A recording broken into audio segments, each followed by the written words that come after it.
Ye have brought this man unto me as one that perverteth the people. I have examined him before you, and find no fault with this man touching those things whereof you accuse him.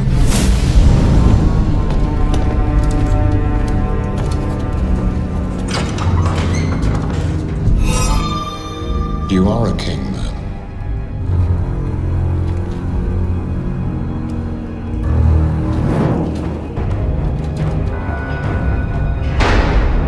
That's him. The man I saw in the dream, that's him.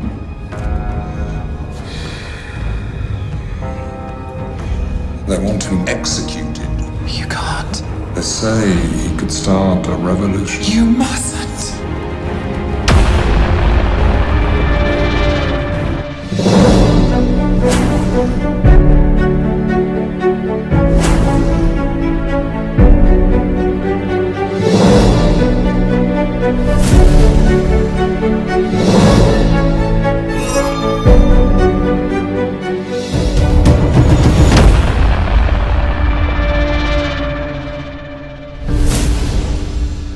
A nearly 1,200-year-old Egyptian document that has just been decoded relates a portion of the account of Jesus' crucifixion with apocryphal plot turns, some of which have never been seen before. You've heard of Jesus, right? God's son, born in Bethlehem, skilled with fish and wine for blood? He was a nice man who could do a lot of interesting things.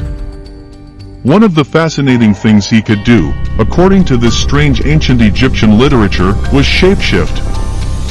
A portion of Jesus' crucifixion account is told in a 1,200-year-old Egyptian document with apocryphal plot changes, some of which have never been seen before.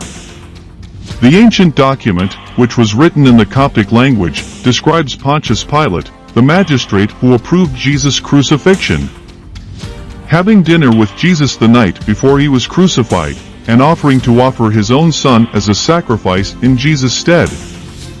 Because Jesus possessed the power to change shape, according to the Bible, it also explains why Judas used a kiss to betray him. Additionally, it moves forward Jesus' arrest day from Thursday evening to Tuesday evening, which is in conflict with the Easter date.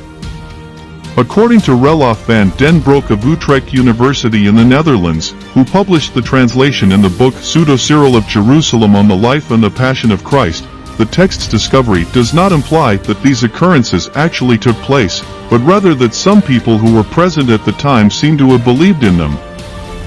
Two manuscripts, one at the Museum of the University of Pennsylvania and the other at the Morgan Library and Museum in New York City, have copies of the text. Due to the Pennsylvania manuscript's mainly unreadable pertinent material, most of the translation is taken from the New York version. Pontius Pilate has dinner with Jesus. Although there are other apocryphal tales about Pilate that date back to antiquity, Van den Broek claimed in an email to LiveScience that he had never before come across the one in which Pilate offered to sacrifice his own son in place of Jesus. Without further ado, Pilate prepared a table and he ate with Jesus on the 5th day of the week. And Jesus blessed Pilate and his whole house, reads part of the text in translation. Pilate later tells Jesus, "Well then, behold, the night is come, rise and withdraw, and when the morning comes and they accuse me because of you, I shall give them the only son I have so that they can kill him in your place." "Oh, Pilate, you have been found worthy of a great favor since you have shown a kind disposition to me," Jesus says as he consolingly addresses him in the passage. Jesus again demonstrated to Pilate that he might flee if he so desired. Pilate observed Jesus at that point and noticed that he had transformed into an incorporeal form. That evening, Pilate and his wife both see visions of an eagle being slain in remembrance of Jesus. According to Van den Broek, Pilate is revered in the Coptic and Ethiopian churches, which explains the text's favorable picture of him. The reason for Judas using a kiss. According to the canonical Bible, Judas the Apostle betrays Jesus in return for money by kissing him and identifying him, which causes Jesus to be arrested. According to this legendary story, Jesus could change shapes, which is why Judas used a kiss in particular. The Jews then asked Judas, "How will we capture him, Jesus, for he has no one shape, but alters his appearance. He is occasionally ruddy, occasionally white, occasionally red, occasionally wheat-colored, occasionally pale like ascetics, occasionally a young guy, occasionally an elderly man. Judas suggests using a kiss to recognize him as a result of this. Judas may have assumed a different form if he had provided the arresting officers with a description of Jesus. Judas exposes himself to the public by kissing Jesus. This knowledge of Judas' kiss dates back a long time.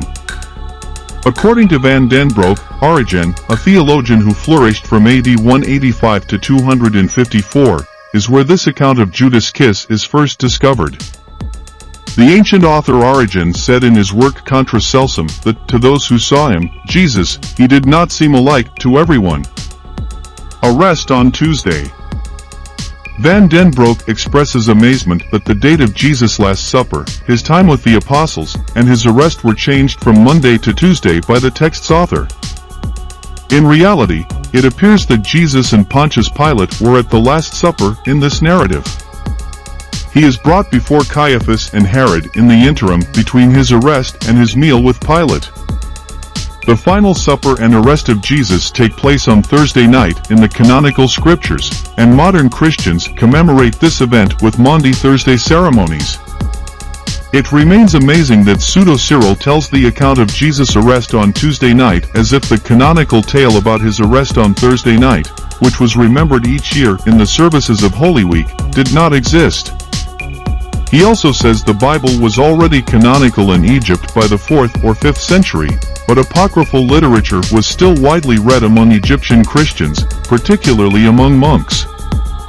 According to Relof van den Broek of Utrecht University in the Netherlands, who published the translation in the book Pseudo-Cyril of Jerusalem on the life and the passion of Christ, the text's discovery does not imply that these occurrences actually took place, but rather that some people who were present at the time seem to have believed in them. What are your thoughts on this video? Let us know in the comment. And don't forget to subscribe to get more video update, Mystery Code 24/7.